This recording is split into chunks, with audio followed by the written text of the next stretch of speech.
وبه نستعين أما بعد فأعوذ بالله من الشيطان الرجيم بسم الله الرحمن الرحيم ورضوان من الله أكبر صدق اللہ العظیم۔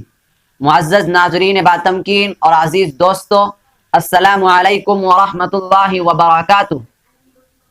جیسے کہ آپ اس بات سے بخوبی واقف ہیں کہ یہ ماہ رمضان المبارک کا چل رہا ہے، اور اس ماہ کے ختم اور دوسرے ماہ کے شروع پر یعنی یکم شوال المکرم کے روز تمام مسلمان اللہ کے سامنے خوشی میں اظہار بندگی کرتے ہیں۔ اسی لیے میں نے یہ چاہا کہ عید الفطر کے آنے سے پہلے عید الفطر کے فضائل اور عید الفطر کے روز کرنے والے کام اور نہ کرنے والے کام سے آپ کو آگاہ کر دوں، اس امید کے ساتھ کہ یہ ویڈیو آخر تک دیکھ کر اس ویڈیو کو لائک اور زیادہ سے زیادہ شیئر کر کے ہمارے اس بے باک چینل کو ضرور سبسکرائب کر دیں۔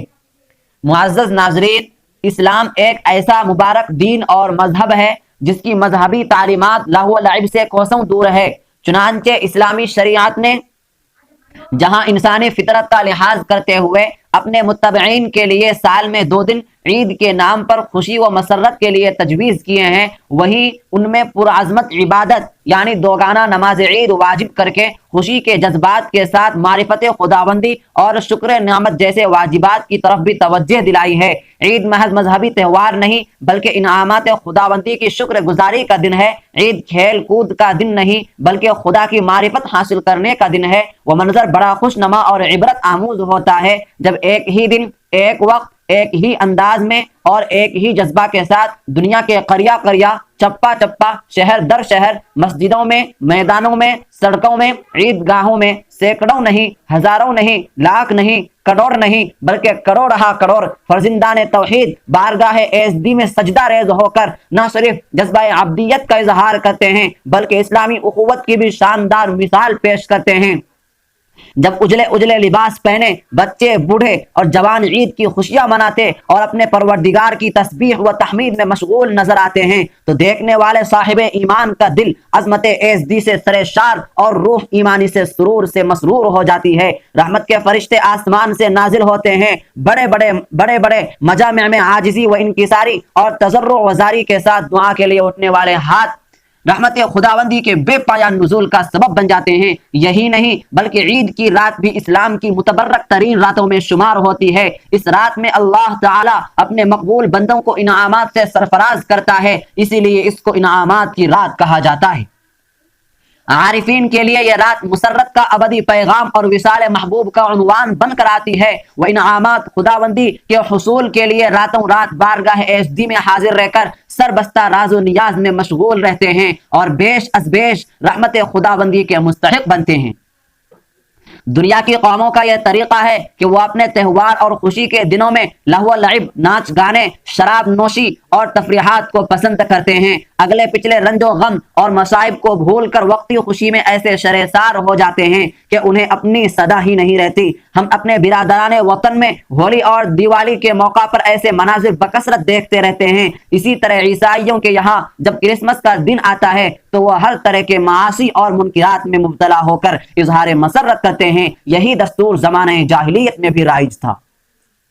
حضور اکرم صلی اللہ علیہ وسلم جب ہجرت فرما کر مدینہ منورہ تشریف لائے تو مدینہ کے لوگ سال میں 2 دن خوشی مناتے تھے۔ ان 2 دنوں میں خوب کھیل کود ہوتا تھا اور گانے باجے کی مجلسیں جمتی تھیں، مگر حضور اکرم صلی اللہ علیہ وسلم نے ان سب سلسلوں کو ختم فرما کر اللہ تعالیٰ کے حکم سے ان 2 دنوں کے بجائے 2 خوشی کے دن یعنی عید الفطر اور عید الاضحیٰ مقرر فرمائی، اور ان دنوں میں اظہار مسرت کا مظاہرہ کھیل کود، لہو و لعب اور تفریحات کے ذریعہ نہیں کرایا، بلکہ اسلام کے ماننے والوں کو حکم ہوا کہ وہ مسرت کا اظہار اس انداز میں کریں کہ وہ خوشی ان کے ظاہر اور باطن سے نمایاں ہو سکیں، دلوں کی گہرائیوں سے سرور کی خوشبوئیں اٹھیں، بدن کا رگ و ریشہ اور رواں اظہار مسرت میں ایک دوسرے سے بازی لے جانے کی کوششیں کرنے لگیں۔